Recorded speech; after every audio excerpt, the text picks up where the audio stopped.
सबसे बड़ा आज का जो चैलेंज है ना वो इंटरप्शन है, डिस्ट्रैक्शन है। ये इतना बड़ा चैलेंज है कि आपके जो बच्चे हैं और जो मेरे बच्चे हैं छोटे बिल्कुल, जिनके दौर में ये सेलफोन आ चुका है, जिनकी पैदाइश से पहले इसकी पैदाइश हो चुकी है, ये जो वैक्सीनेशन थी ना दुनिया की सारी, इन्होंने ना हल ढूंढा कि वो सारे जो एक अंदाजे थे कि ये बीमारी हो सकती है, बीमारी हो सकती है, वो सारी बीमारियों के इन्होंने हल ढूंढे कि अगर वक्त पे वैक्सीनेशन हो तो इससे बचा जा सकता है। दुनिया में आज से 100 साल पहले जब ये वैक्सीनेशन नहीं थी तो कितने अपाहिज थे आप सोच भी नहीं सकते। आप वक्त अगर आप किसी का गांव से ताल्लुक है मेरी तरह, तो 35-40 साल पहले जो हैंडीकैप या जिसे आप अपाहिज कहते हैं वो कॉमन मिलेगा। वजह ये थी कि ना पोलियो के खतरे थे, ना ऐसी चीजें थी जिससे हम एक प्रोएक्टिव अप्रोच के जरिए लोगों को बचा सकें। तो जो वैक्सीनेशन है वो वैक्सीनेशन दुनिया की मेडिकल हिस्ट्री की सबसे बड़ी प्रोएक्टिव अप्रोच। ये वैक्सीनेशन इतनी कमाल की चीज है, आप अंदाजा लगाएं कि ये एक बीमारी है जो हर साल अक्टूबर और नवंबर में पाकिस्तान में नजर आती है। उसको कहते हैं डेंगू। इसको हैंडल नहीं करना था, हमारे मेडिकल के लोगों को भी नहीं पता ये है क्या, कुछ नई चीज है। जैसे कोविड एक नई चीज थी, लोगों को पता नहीं था कि एंटीबायोटिक नहीं खानी। इस तरह डेंगू में नहीं पता लगता था कि बुखार है, इन्फेक्शन है, तो लोग फौरी तौर पे एंटीबायोटिक खाते थे। एंटीबायोटिक खाते थे, उल्टा काम खराब हो जाता था। तो डेंगू जो कि कहीं चला अफ्रीका की बेल्ट से चलते चलते इंडो पाक में आया, क्योंकि ये मच्छर की अफजाइश की जो मौसम है जिसमें बड़ा तेजी के साथ ये मच्छर की पैदावार बढ़ती है, वो अमूमन बारिश और बारिश के बाद के महीने होते हैं जिसमें ह्यूमिडिटी ज्यादा हो जाती है। और ये बड़े सगीर की तारीख आप अगर फ्रांसिस बर्नर की पढ़े या तारीख फरिश्ता पढ़े, कासिम फरिश्ता की, तो दोनों में मेंशन है कि हमारा जो बड़ा चैलेंज आज से 500 साल पहले, 1000 साल पहले भी था मच्छर। यानी मच्छर का आज का मसला नहीं है, मच्छर पुराना मसला है। डेंगू इसमें ऐड हो गया। उससे पहले मच्छर जो था वो सिर्फ और सिर्फ कह लीजिए कि मलेरिया था, मलेरिया था। तो जो डेंगू है इस पे आप लोगों ने आपने देखा कि जी हम हर साल एक पूरी कैंपेन्स लॉन्च करते हैं, और ये जो कैंपेन होती है ये होती है किस तरह से हम डेंगू का मुकाबला कर सकते हैं और किस तरह से डेंगू से बचा जा सकता है। और अपनी क्यारियों में पानी न डालें, और जनाब कूलर्स जो है एयर कूलर्स, उसमें आप पानी निकाल दें और एक्स्ट्रा पानी ना रखें और घर को ड्राई रखें और वॉशरूम्स क्लीन रखें, और इस तरह की बातें। दुनिया में यूरोप ने अभी यूरोप में 2025 के बाद डेंगू पहुंचा। ये चलते चलते चलते चलते चलते यूरोप ने इसकी वैक्सीनेशन पहले बना ली कि जब ये पहुंचेगा तो हमारी प्रोएक्टिव अप्रोच ये होगी कि अगर हमें काटेगा भी वो मच्छर जिसमें डेंगू होता है तो हमें कुछ नहीं होगा, क्योंकि हम एक प्रोएक्टिव अप्रोच से करें। ये जो वैक्सीनेशन है ये दुनिया की हिस्ट्री में इतना बड़ा एक मौजा है। मौजा वर्ड समझाने के लिए बोल रहा हूं, बस भी नहीं बोल रहा, समझाने के लिए बोल रहा हूं कि इसके जरिए इनकलाब आ गया। इनकलाब ही आया कि वो सब बीमारियां जिसकी वजह से फकत पहले 10 साल में दुनिया की बड़ी आबादी बच्चा पैदा होने के बाद पहले 10 साल में मर जाती है। हम समझते बूढ़े ज्यादा मरते हैं, वो तो ऑब्वियस है कि बूढ़े होकर मरना होगा। मैं आपको नई इंफॉर्मेशन दे रहा हूं, बच्चे बड़े मरते हैं। ये पैदाइश के अमल के दौरान मर जाते हैं। ये पैदा होने के बाद जो शुरू के साल हैं इंतहाई डिपेंडेंट ईयर्स होते हैं। इसमें माँ की सेहत, माँ की खुराक, बच्चे की खुराक, आप कभी डेस्क निकाल के देखिएगा गूगल से, ये जो फीड होती है, फीडर की फीड, ये बाज माए ना आसरा देके फीडर को ना पीछे को कुशन सा रख के ये पीता रहेगा। इस छोटे सी गलती से कितनी डेथ्स होती है, क्योंकि वो ओवरडोज हो जाता है और वो लंग्स में चला जाता है, उसका सांस रुक जाता है, पता नहीं लगता सोया हुआ है मारा हुआ। पहले 10 साल में इंसान का बच्चा इतना वनरेबल होता है कि हम लोगों ने, मुझे नहीं पता ये रिलीजन में है कि नहीं है, मैं यही मानता हूं, मैंने सुना ऐसे रिलीजन में है कि बच्चे के साथ फरिश्ते होते हैं जो उसको प्रोटेक्ट करते हैं। आपने सुना है? अच्छा, इसको जो कह लीजिए और मैं आसान करूं ना जी, तो मैस्लो ने बड़ा आसान कर दिया। मैस्लो कहता है जो हायरार्की है ना नीड्स की, उसमें सबसे पहले जो नीड है वो सर्वाइवल है। हर एक में सर्वाइवल की किट लगी हुई। हम में से हर कोई बाय बर्थ, बाय डिफॉल्ट वो बचना चाहता है। हर कोई चाहता है कि जी उसको कुछ ना हो और बीमार ना हो। इम्यूनिटी का सिस्टम, जैसी ऊंची आवाज रहेगी आपकी बॉडी रिस्पॉन्स करेगी। क्यों करेगी? क्योंकि आप में एक मैकेनिज्म है। दुनिया में ये प्रोएक्टिव अप्रोच वैक्सीनेशन की इतना बड़ा इंकलाब है, लेकिन काश के, ये सारी तमीज बांधने के बाद मैं आपको बता रहा हूं जहां से मैंने आज बात शुरू की थी, काश के एक वैक्सीनेशन दरियाफ्त हो, काश। और वो किस बीमारी की वैक्सीनेशन है? वो है डिस्ट्रैक्शन। ये डिस्ट्रैक्शन इतना बड़ा आज का इशू है कि आप सोच नहीं सकते, आप अंदाजा नहीं लगा सकते कि आज के बच्चे का कंसंट्रेशन स्पैन ही नहीं है, वो कंसंट्रेट ही नहीं कर सकता। मैं 8वीं क्लास में होता था, किताबें पढ़ने का शौक मुझे 3rd क्लास मिल गया। 8वीं क्लास में मैंने किताब पढ़ी, वो थी क्षमा बीनी, और ये छोटा सा बुकलेट टाइप मिल जाती थी उर्दू बाजार के किसी स्टॉल से, किसी जगह से। और क्षमा बीनी की जो एक्सरसाइज थी वो उसमें लिखा हुआ था कि जी अगर आप क्षमा बीनी करें तो एक ऐसा टाइम आएगा। तो क्षमा बीनी बेसिकली जब कैंडल को 3 फुट के डिस्टेंस से आई के लेवल पे उसके शोले को देखते हैं, शुरू में इरिटेट करता है, आंखों से पानी आना शुरू हो जाता है। बाद में एक ऐसा लेवल आता है कि जिसमें आप उसको देखते देखते देखते देखते आपके सामने ड्रोने चेहरे आते हैं। एक लंबी कहानी, वो मुझे अब साइंटिफिक पता लगा ऐसा क्यों होता है। लेकिन दरअसल क्षमा बीनी की एक्सरसाइज जो थी वो इसलिए पुराने बुजुर्ग करते थे और बड़े बड़े मुर्शिद करते थे और गुरुज करते थे, ताकि किसी तरह कंसंट्रेशन स्पैन बढ़ सके। ये जो माइंड है ना, इसकी एनर्जी लाइक सन है, सूरज की तरह, लेकिन इससे जब काम लेना होता है इतनी बड़ी एनर्जी से, इस सुपर कंप्यूटर से, तो इसको एक चीज चाहिए होती है, एक सलाहियत चाहिए होती है, एक स्किल चाहिए होती है, हुनर चाहिए होता है, उसको फोकस कहते हैं। वो फोकस इतना जरूरी है। आप छोटी सी मिसाल लीजिए, बाय सनलाइट, और ये सनलाइट के सामने अगर एक लेंस रखा जाए, कौन सा लेंस जी? जो सारी लाइट जो आ रही है उसका सिर्फ फोकस करके, शार्प करके, बीम बना के एक जगह पे रखते हैं, और उसके सामने एक पेपर रखा जाए, उसको आग लग जाती है। अगर चिड़िया के एक जो छोटा सा उसका पर है उसको रखा जाए, आग लग जाती है। हाथ पे रखें तो आंवला बन जाए। पानी पे रखें थोड़ी देर, एक गिलास पानी का पकड़ें और आप लेंस के जरिए सूरज की रोशनी को फोकस उस पर फेंकें, थोड़ी देर बाद पानी का टेम्परेचर जो है वो एनर्जी जो सारी स्प्रेड थी पूरी कायनात में फोटॉन्स की शक्ल में फैल गई थी और इस जमीन पे भी आ रही थी। जस्ट आपने काम किया कि एक मिरर लेंस लिया और उस लेंस ने उसको फोकस करके कमाल कर दिया। आज का सबसे बड़ा चैलेंज ये है कि ये जो सुपर कंप्यूटर हमारे पास है, हमारे बच्चों के पास है, इस सुपर कंप्यूटर के होते फोकस नहीं, और जब फोकस नहीं होता यानी डायरेक्शन नहीं होती, यानी गोल नहीं होता, या तो विजन नहीं होता जिसके लिए जीना है, तो जहानत का कोई फायदा नहीं। मर्सिडीज आपके पास खड़ी है 400 500 गैरेज में, जिसकी मालियत करोड़ों में है, लेकिन अगर आपको जाना कहीं नहीं है तो वो सवारी किसी काम की नहीं। जहानत आपकी वो मर्सिडीज है जो आपके अपने गैरेज में खड़ी है, आपकी अपनी चीज है, लेकिन अगर बदकिस्मती के साथ आपके पास फोकस नहीं है तो आपको चैलेंज मिल गया। मेरे उस्ताद मोहतरम वासिफ अली वासिफ साहब फरमाते हैं, असल हासिल क्या है, जो आपका जुमला है, वो फरमाते हैं असल हासिल क्या है। तो 3 चीजों में जो हासिल बताया ना, एक यकसुई है, यानी गेन है। अगर आप यकसू हैं, अगर आप जिंदगी में फोकस्ड हैं, अगर आपकी जिंदगी में एम्स गोल्स क्लियर है, अगर आपको पता है मैंने जाना कहां है, अगर आपकी जिंदगी में टारगेट क्लियर है, अगर आपको पता है कि ये मेरे सफर की इब्तिदा है और ये मेरी इंतहा है, यहां से शुरू करते हैं यहां पहुंचना है, ये आपका गेन है बहुत बड़ा। और ये गेन, ये ब्लेसिंग हमारे बच्चों के पास नहीं, हमारे पास नहीं, लेकिन हमारे बच्चों का तो बहुत ही चैलेंज है ना जी। हमारे बच्चों का चैलेंज ये है कि उनको वो मां नहीं मिलती जो इंगेज कर सके,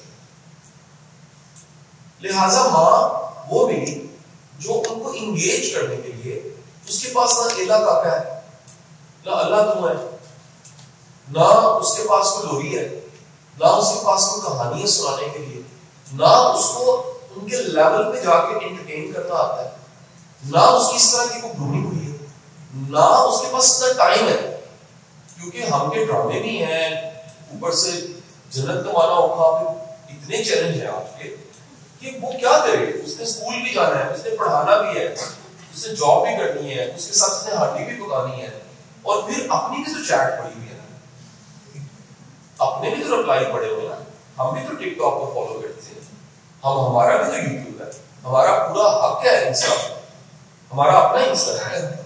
तो नतीजा ये है कि उस बच्चे को हम हवाले कर देते हैं एक ऐसी डिवाइस जो डिवाइस एक्सपर्ट है एक ग्रूमिंग की, और वो ग्रूमिंग है डिस्ट्रक्टिव,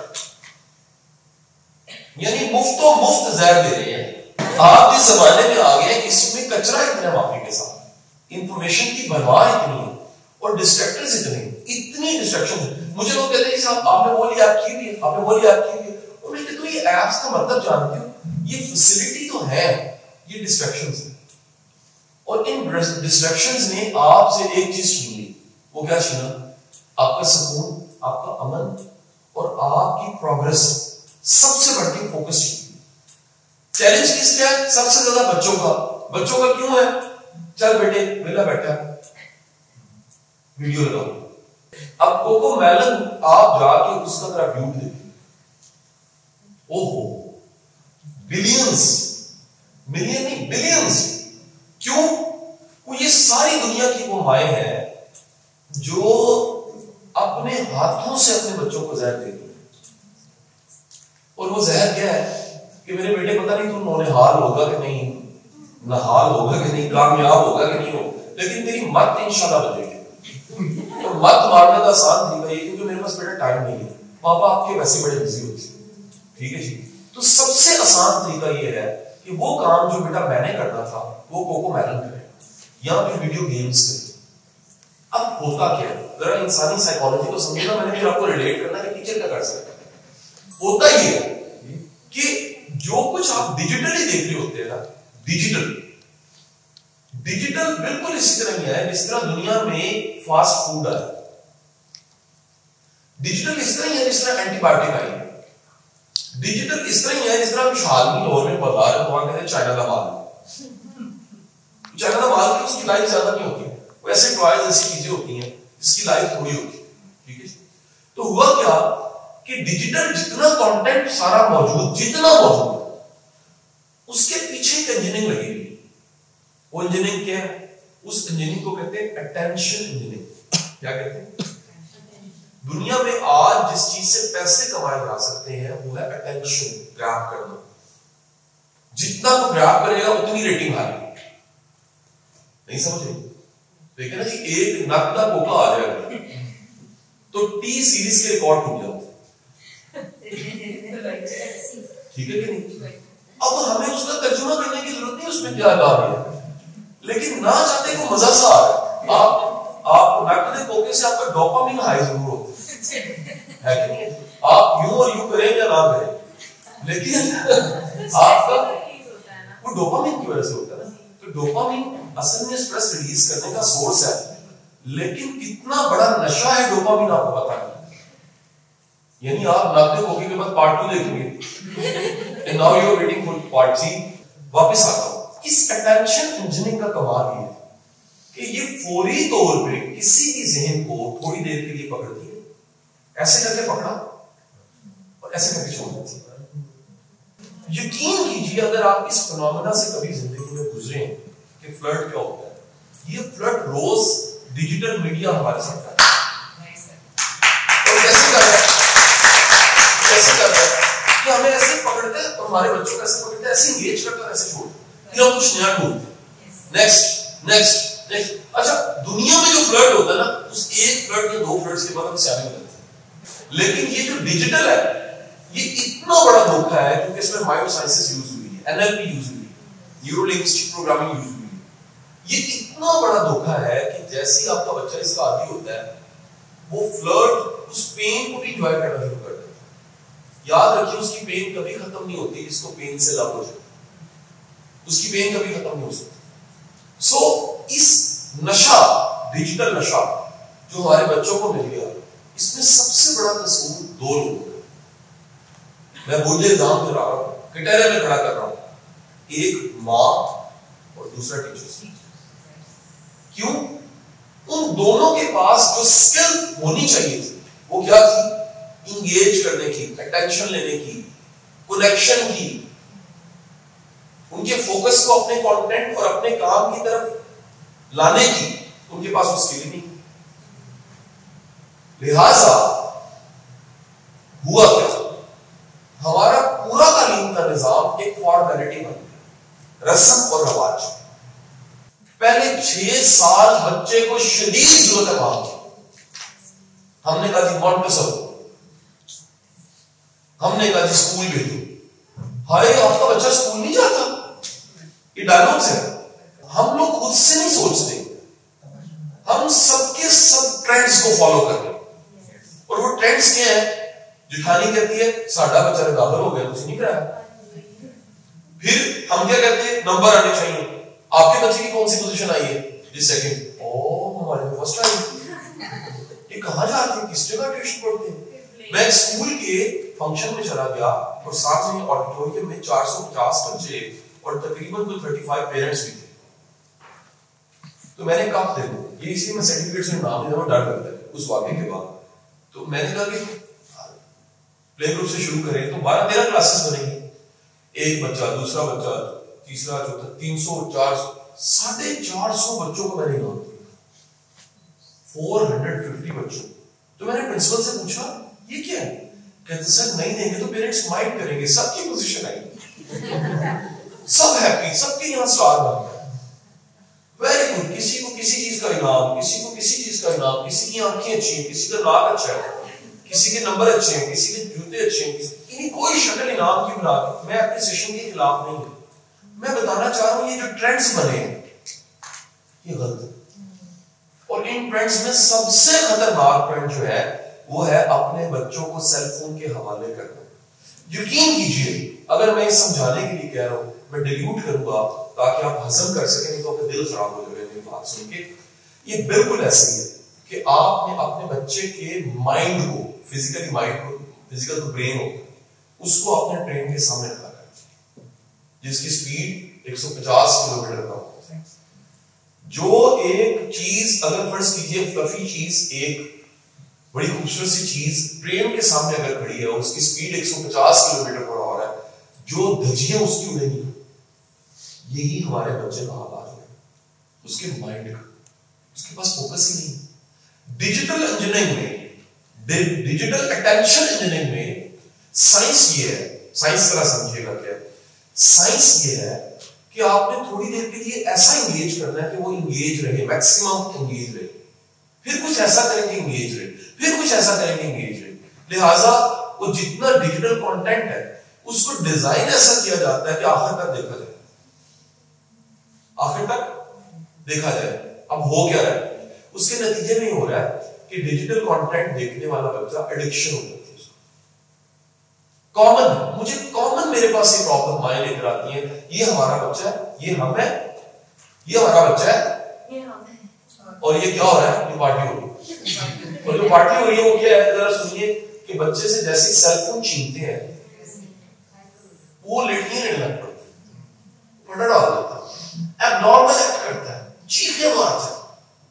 एक 17 साल का बच्चा वो दूर खड़ा था एक शादी के फंक्शन में, उसका फादर चल के मेरे पास आया था, जी वो मेरा बच्चा है, ये सेलफोन बहुत इस्तेमाल करता है, आप इसको बुलाएं और उसको कहें कि सेलफोन यूज ना की।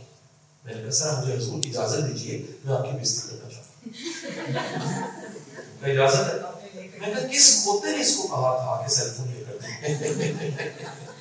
अच्छा सेलफोन आपने लेके दिया और नसीहत मैं करूं? अगर मुनाफिक चेक करें ना कि आप उसको सेलफोन लेके दे रहे हैं 17 साल के बच्चे को, और फिर कह रहे हैं यूज क्यों करता है, इस्तेमाल क्यों करता है, वो मैं ठेकेदार हूं, मैं नसीहत करूं। तो सर प्रॉब्लम तो आपके घर के कल्चर के साथ है कि आपने बच्चों को फैसिलिटेट किया, डिजिटल जहर दे दिया, आपने डिजिटल पॉइजन उनके हाथों में पकड़ा दिया कि बेटे पियो, एंजॉय करो, मरो, खपो, और सारी जिंदगी तो ये करना। कैसे? वो पहले 6 साल में जो ब्रेन डेवलपमेंट है वो होती है, जिसे आप कहते हैं पर्सनालिटी बनती है, जिसमें सेगमेंट फ्राइड के पास 2 साल का बच्चा मां लेकर गई और जाके कहा कि मुझे बताओ इसको मैंने बड़ा इंसान बनाना है। सेगमेंट फ्राइड ने कहा यू आर लेट, 2 साल का तो है, निराड़ा दे है, निकल जाए। उन्होंने कहा जी कितना लेट है? तो 3 साल लेट। उन्होंने कहा जी 2 साल का तो ही है। उसने कहा पहले माँ आती, उसकी तरबियत होती, फिर उसकी कोख में किसी का जन्म हो रहा होता, फिर वहां से तरबियत शुरू होती, फिर ये 2 साल का होता, फिर ये बड़ा इंसान बनता, तो दुनिया कहती वाकई को बड़ा इंसान है। ये इतना मुश्किल काम है। पौधा लगाना आसान है, कुआं खोद के मीठा पानी निकालना आसान है, बच्चे की तरबियत उससे ज्यादा मुश्किल है। और हमने उसे हवाले कर दिया डिजिटल कंटेंट। अब जरा सुनिएगा डिजिटल कंटेंट अगला काम क्या करता है, माइंड की स्पीड तेज कर देता है। कैसे? ऐसे बटन दबाया, एक सीड आ गया, ऐसे बटन दबाया बोया, बटन दबाया उगा और फल आ गया। सही हो ये ऐसे बटन दबाया, ठक ठक ठक ठक ठक हुआ, कितने बटन आ गया, आपके पॉइंट्स भी बढ़ गए, आपको डोपामिन मिला, ऐसे करके एक शून्य चली, ऐसे करके जो है ना स्पार्कल्स हुए, वाओ यू आर अचीव, आवाज आई मुझे से, जो कि अब्बा ने भी कभी नहीं कहा, अम्मा ने भी कभी नहीं कहा, गेम कह रही है यू आर अचीव। और उसके बाद आपको आदत पड़ी किस चीज की, नई चीज की, नई रिहर्सल हुई। जैसे आपने एक्सरसाइज करनी है तो वार्म अप होते हैं, उसके बाद एक्सरसाइज करते हैं। आप एक्सरसाइज कर करके आपका स्टेमिना बन चुका है। अब आप कह रहे हैं कि एकदम से वो स्टेमिना ही खत्म हो जाए। वो स्टेमिना किस चीज का है? जल्दबाजी का। कुरान पाक 103 बार कह रहा है सब्र करो सब्र करो सब्र करो सब्र करो। अगर तुम्हें अल्लाह की मदद चाहिए सब्र करो, अगर तुम्हें कामयाबी चाहिए सब्र करो, अगर तुम गैर मामूली काम करना चाहते हो सब्र करो, अगर तुम चाहते हो कि तुम मुश्किल का मुकाबला, चैलेंज का मुकाबला कर सको तो क्या करो? सब्र करो। रिकॉर्डेड हिस्ट्री 10,000 साल की है। एंथ्रोपोलॉजी साइकोलॉजी कहती है कि इंसान बाय डिफॉल्ट जल्दबाज, बाय डिफॉल्ट हम फितरतन, हमें तीन प्रॉब्लम्स, तीन प्रॉब्लम। एक प्रॉब्लम क्या है सुनिएगा, जल्दबाजी। दूसरा प्रॉब्लम क्या है, नाशुक्रापन की बाय डिफॉल्ट। तीसरा प्रॉब्लम क्या है, नाकदरापन। ये हम कहते नहीं यार ये मैंने अपने हाथों से इसको तैयार किया, ये मेरी जूनियर थी, इसको मैंने कोऑर्डिनेटर बनाया, फिर इसको मैंने प्रिंसिपल बनाई, नतीजा क्यों होगी? ठीक है नहीं, क्योंकि तीन प्रॉब्लम इंसान के साथ है। जब आपके साथ प्रॉब्लम होता है, फर्ज करें, मुझे एक छोटी सी चीज बताइएगा कि अगर एक बच्चे का हाथ जो है वो, उसको पोलियो है और उसका हाथ टेढ़ा है, लेकिन वो स्केचिंग करके दिखा देता है टेढ़े हाथ से, आप क्या कहेंगे? इस इतने बड़े चैलेंज के बावजूद उसने स्केचिंग की।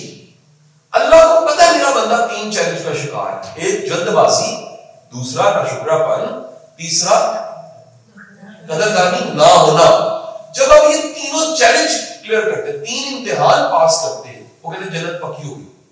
सब्र करने वालों के लिए जन्नत है, शुक्र गुजारों के लिए जन्नत है, और कदर करने वालों के लिए, एहसानमंद लोगों के लिए जन्नत है। मुझे एक चीज बताइए, बड़े ध्यान से सुनिएगा प्लीज। एयरपोर्ट में जाए ना तो एक ट्रैक होता है, उस ट्रैक को पहले मूव कर रहा होता है, तो कुछ लोगों को इतनी जल्दी होती है कि वो चलते ट्रैक पे भी चलना शुरू हो जाते हैं। ऐसा होता है कि पहले ही हम जल्दबाज है, ऊपर से रिहर्सल हो गई डिजिटल कंटेंट के साथ और जल्दबाजी। वो क्या करेगा? उसकी फितरती जल्दबाजी में जब एक टॉनिक ऐड हुआ जिसने उसको और जल्दबाज कर दिया, वो हर चीज में क्या चाहेगा? क्विक। लाइफ में क्विक जो कुछ है वो कारआमद नहीं है। क्विक खाना पकाएं, न्यूट्रिशियस कहते हैं, वो खाने में न्यूट्रिशंस पूरे नहीं होते। क्विक रिश्ते बनाएं, जब भी क्विक रिश्ता बनेगा, रिसर्च ये कहती है हाई कोर्ट की और सारे हमारे फैमिली कोर्ट्स की, जितने जल्दी कुछ रिश्ते बनते हैं वो इतनी जल्दी खत्म हो जाते हैं। जल्दी ये होता है जट चट मंगनी, प्रोबेबिलिटी ये कहती है कि ऐसे रिश्ते नहीं चलते। चट मंगनी पट ब्याह और ठक तलाक, तरतीब है। चट मंगनी पट ब्याह और ठक खुला, ये हो रहा है। इसको रिकॉर्ड तलाकी हो रही है, रिकॉर्ड। ये वो नस्ल आ गई ना आपकी सारी की सारी जो तेज है थोड़ी सी, और अभी सोचेंगे जो छोटे आने वाले हैं तूफान बदतमीजी, इन्होंने क्या तूफान करना, इन्होंने पता क्या कहना, इन्होंने कहना ये पापा मैंने शादी की कर सकते, पापा बस वन डे की शादी। ठीक है कि नहीं? आपकी हर चीज तो फास्ट ट्रैक होगी ना, ड्राइव थ्रू से खाना ले रहे आप, रेडीमेड आप कपड़े, ये जूता बनवाने के लिए महीना वेट करना पड़ता था। 92 की बात है, मेरे चचा की शादी थी, 1.5 महीना मैंने इंतजार किया, उसके बाद मैंने जूता पहना। अब ये इतना सारा कुछ फास्ट ट्रैक होने के बावजूद इतने जब फास्ट हुए, तो आप जिंदगी में सब कुछ फास्ट चाहते हैं। ये मैं पूरी सोसाइटी समझा रहा हूं क्या आप जिंदगी में कामयाब जल्दी होना चाहते हैं, क्योंकि नहीं होंगे करप्ट हो जाएंगे। क्विक मनी, दाल लगाओ, फाइलें बेचो, क्या हो रहा है? फ्रॉड नहीं हो रहे। आपके मुल्क में टॉप 3 जो फ्रॉड्स हो रहे हैं, उसमें नंबर 1 है फाइलें, नंबर 2 फ्रॉड है इमिग्रेशन, और नंबर 3 फ्रॉड है कि पैसे में डबल हो जाए। हम कहते हैं ये देखो ये 0 था, अगले साल गाड़ी ले ली, ये देखो यहां पर था, ये देखो घर ले दिया नीचे। हमारी जिंदगी में जल्दबाजी से करप्शन पैदा हो रही है, और हम समझ रहे हैं कि जो करप्शन है वो क्योंकि निसाब में एथिक्स नहीं डाले, इस वजह से करप्शन है। मैं कह रहा हूं जल्दबाजी से करप्शन होती है। आप जल्दबाजी कहीं ले आइए, जरा जुमले सुनिए, काली आंखें टोए पंजाबी में कहते हैं, इसका मतलब पता है? काली कहते हैं जल्दबाजी, टोया कहते हैं खड़ा। काली आंखें टोए, मियां मोहम्मद साहब कहते हैं सबर का फल मीठा होगा, कि बेसबरा फल कोड़ा, मंजिल वो पा नहीं सकता जेड़ा पै जाता है सोड़ा। सोड़ा कहते हैं काला, जल्दबाज। फल पाने के लिए क्या चाहिए? सब्र। मीठा फल, मीठा मेवा वो अचीव करने के लिए क्या चाहिए? सब्र। और आपने इस डिजिटल जहर के जरिए सब्र बच्चों का खोल। जब वो शादी करता है, अब आजकल ये जो जेंटलमैन शादी कर रहा है 20, 25, 30 साल की उम्र में, मेल या फीमेल, एक वुमेन, एक लड़की या लड़का, वो क्या कह रहा है? वो फौरन आइडियल सोच रहा है। वो कह रहा है कि ये शादी जो है बस हो गई है, तो क्योंकि उसने मूवीज देखी हुई है, उसने डिजिटल कंटेंट देखा हुआ है, उसमें तो सब आइडियल होता है। उधर से हीरो आता है, इधर से हीरोइन आती है, और ऐसे गाना चलता है, और सब कुछ ठीक होता है, और आखिर में एक तस्वीर बनती है फिल्म के एंड पे, जिसमें हैप्पी कपल बैठा होता है। लाइफ ऐसे नहीं है। इसमें सास नाम की भी कोई चीज होती है, इसमें नंदे होते, इसमें जिठानी होती, इसमें अचानक वो बंदा जो पहले सारे परफ्यूम लगा के आता था, शादी के बाद पता लगता है कि ये आता ही नहीं है। वो बंदा जो बड़े अच्छे से बन के संवर के आता था, पता लगता है कि ये तो सॉक्स भी चेंज नहीं करता। अचानक पता लगता है इसको दांत ब्रश करने की तो बिल्कुल आदत नहीं, और उसके ज्यादा मुश्किल ये, इसके साथ सोना बड़ा मुश्किल है, ये रात को टांगे मारता है। लिहाजा आइडियल सोचते सोचते हम कहते हैं हम इसके साथ नहीं रह सकते।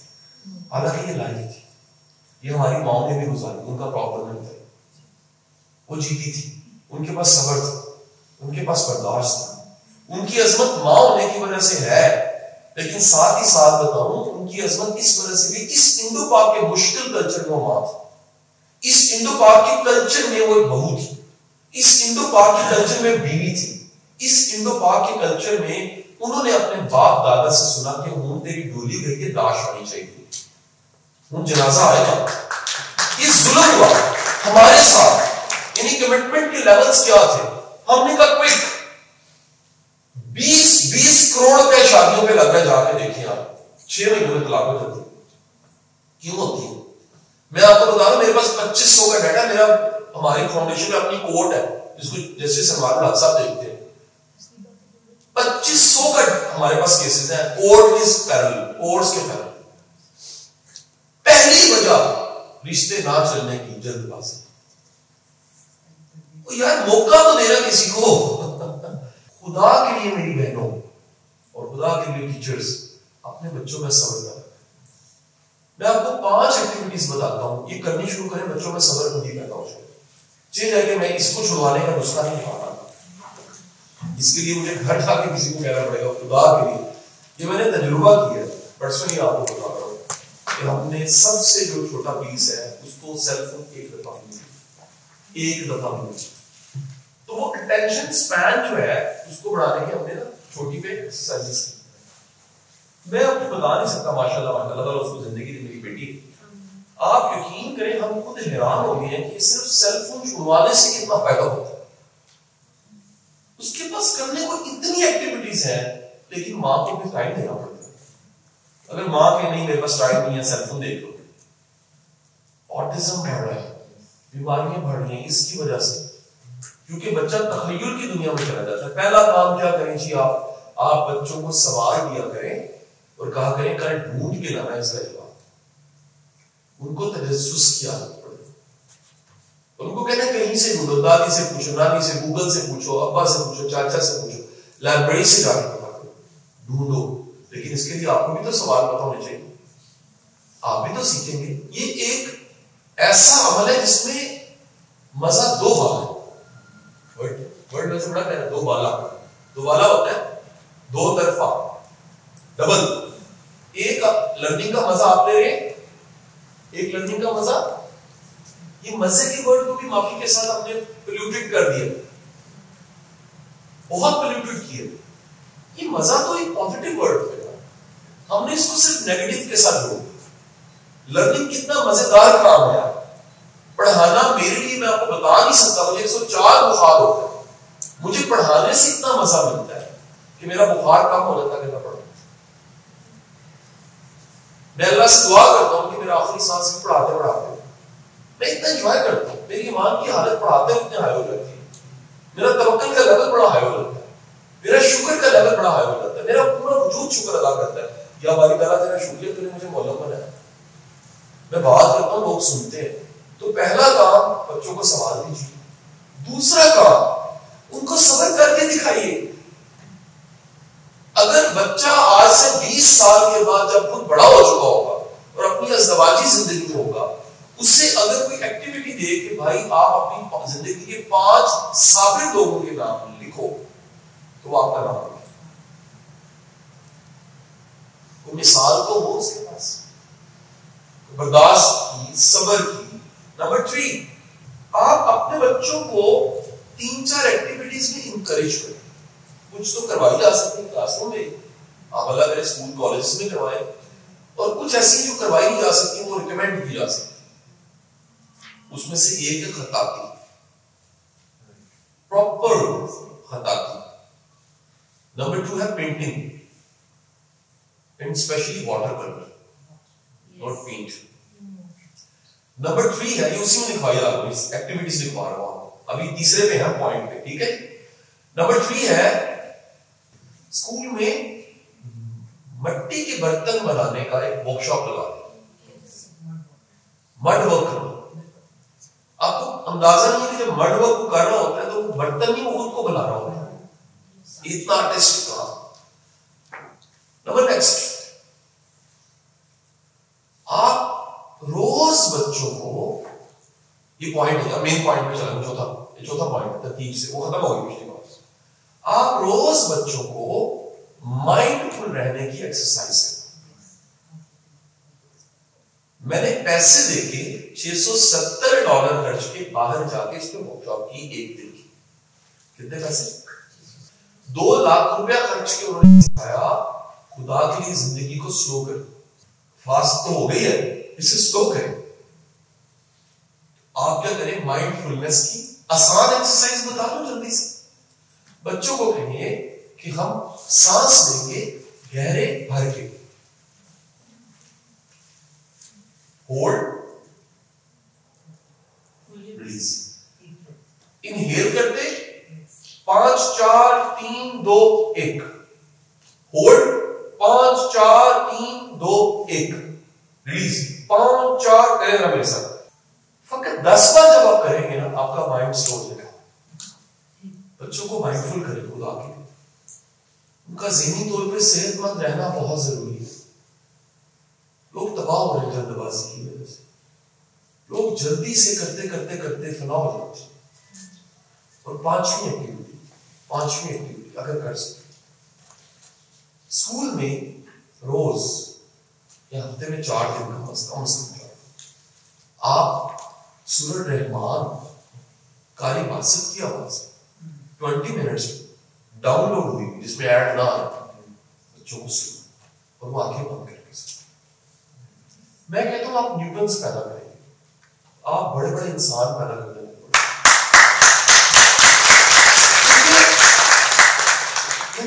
कितना बड़ा इनाम होगा कि आपका बच्चा सारी जिंदगी जोड़ियां उठा के आपको दुआएं देगा कि मुझे कोई टीचर, मुझे कोई प्रिंसिपल, मुझे कोई इदारा मिला था जिसने मेरी जिंदगी चेंज कर दी। तो माइंडफुल बनाए। और आखिरी बात है कि मैं बात खत्म करूंगा, फिर आपको सवाल कर लीजिएगा। याद रखिए, टीचर अगर इंस्पिरेशन नहीं तो फिर इंस्पिरेशन का मिलना बच्चे को बहुत मुश्किल। आपके पास सबसे बड़ा मौका, जो पासपोर्ट आपके पास है और वीजा लगा हुआ है, वो है इंस्पिरेशन। चैलेंज ये है कि टीचर इंस्पिरेशन नहीं है। और इंस्पिरेशन का मतलब है, जरा सुनिएगा ध्यान से, जिंदगी के हर शोबे की इंस्पिरेशन ना बने। वो तो इस कायनात में सिर्फ एक इंसान है जो जिंदगी के हर शोबे में बदल जाए अतम पीक पे, उनके कदमों की खाक भी हम बन जाए। बड़ी बात, उनकी सीरत पढ़ी जाए तो इंसान के पास सुभानअल्लाह कहने के अलावा ऑप्शन ही नहीं। उन पे कलम अगर हिंदू सिख भी उठाए तो वो तारीफ किए बगैर नहीं रह सकते। वो तो मेरे नबी की जात।